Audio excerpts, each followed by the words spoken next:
The greatest teacher has never spoken. Long before there were books, there were philosophies, there were religions, and there was a river. Flowing silently, patiently, it has crossed mountains, faked civilizations, witnessed empires rise and disappear. Yet most people see only water. The yogis saw it as a teacher. Because nature never explains, it demonstrates. Perhaps the greatest truths cannot be taught in classroom. They can only be observed. Today we are not studying a river, we are studying ourselves. Yes, that's the promise. Life is not made of events, it is made of directions. Most people measure life incorrectly. Why? Because they measure success, achievements, and recognitions, their professions. But nature measures something entirely different. River always sees directions.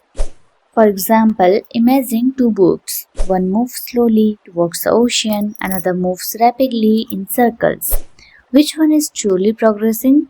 Speed without direction is sophisticated wandering. The river teaches that progress is not about moving faster, it's about moving faithfully. Your life is not transformed by intensity, it is transformed by orientation.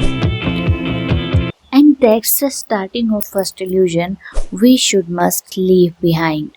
Human beings worship perfection. Nature never does. Nothing in existence arrives complete. The seed becomes a tree, the moon grows into fullness, even stars begin as clouds of dust. The river begins as almost nothing. Nature's first lesson is simple. Never confused small beginnings with small destinies. The tragedy is not starting small, the tragedy is refusing to begin because you are still small. Growth has never been a leap, it has always been accumulation. One drop, then another, eventually a river. So everything alive is being pulled by something invisible. The river never holds a meeting to decide where it should go. It already knows, not intellectually but existentially. Every living thing moves because something calls it. Roots move toward water, flowers move toward sunlight, birds migrate across continents. The question is not, do you have a purpose? The question is something like, what is pulling your life? The pleasure, fear, approval, comfort, or truth. What is this? That quality of our destination determines the quality of our journey. Now we are discussing on the real enemy is not the resistance, it is stagnation. And that's true. People fear obstacles. Nature fears stillness. A river collides with rocks, yet remains alive. A pond avoids every obstacle, yet slowly dies. This isn't a lesson about water. It's a diagnosis of the human mind. The moment we stop questioning, we stop evolving. When certainty replaces curiosity, consciousness hardens.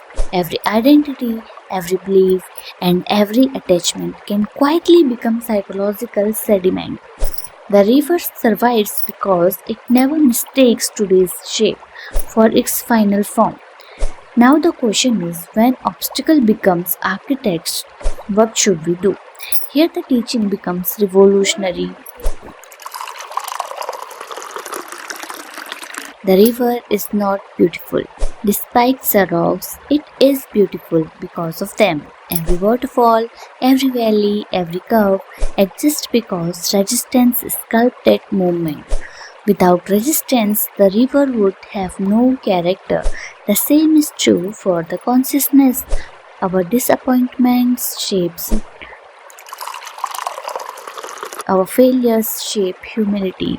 Our uncertainty creates wisdom. Perhaps life is not placing obstacle before you. Perhaps it is carving the person capable of reaching the ocean. The obstacle was not blocking the path, but it was building it. So, what is our final freedom? When the river reaches the ocean, something extraordinary happens. It does not win, it disappears. It separates identity, dissolves, only water remains. This is the essence of liberations. Not becoming something greater, but remembering you were never separate from the whole. The river was never trying to become the ocean. It was simply removing every illusion that it was anything else. Perhaps this is what every spiritual path is truly about.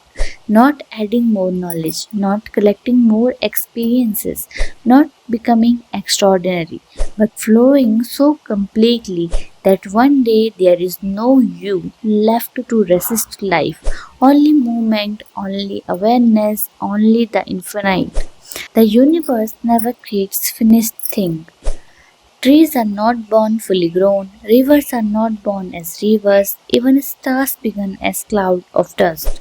Nature believes in becoming, not instant perfection, yet humans expect themselves to be a complete before they begin. This expectation is the first illusion that keeps consciousness stagnant. Second, movement is the language of life. Every living system moves. The heart beats, blood circulates, breath flows, seasons change, planets orbit. Only what is dying becomes rigid. When our mind stops questioning, our identity hardens. Psychological stagnation begins long before physical aging. Third, nature does not distinguish between obstacles and pathways. A mountain is a barrier only to someone trying to avoid it. To a river, it is the sculptor of its character.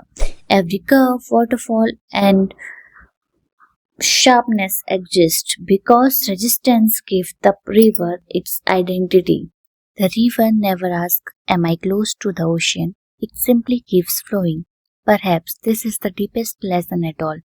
If this episode resonated with you, subscribe for more explorations into yogic wisdom and consciousness, ancient philosophy, and the art of living. Thanks for watching.